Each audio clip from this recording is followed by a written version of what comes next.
Welcome to Chillin' 101. We hope this video helps. You start by making the sensor read clearly. Clean your finger and the screen, then remove any thick screen protector. Open Settings, go to Security and tap Fingerprint, then choose Add Fingerprint. Place your finger naturally on the sensor area and lift gently when prompted. Do this now instead of adjusting sensitivity. Once the phone begins scanning, keep relaxed pressure and vary angles slightly so the sensor learns peripheral ridges. This reduces failed reads later. Continue by expanding the scan area. When prompted, tilt and rotate the finger so the sensor captures edges and not just the center.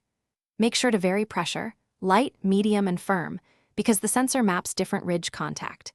If the UI allows, enroll the same finger a second time with slightly shifted placement to broaden recognition. Once done, test unlock a few times. If it fails, re-enroll using cleaner skin or different angles to improve reliability. Finish by validating performance. Test unlocking naturally from your usual hold, from a pocket pull, and in low light. If the sensor misses frequently, delete the problematic fingerprint and re-enroll, making sure to include edge scans. Also check for system updates and use a screen protector certified for under-display fingerprint sensors. Incompatible protectors cause failures. If problems persist, contact Realme support or visit a service center.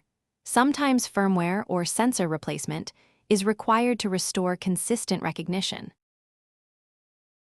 Thanks for watching. Consider subscribing if we helped you.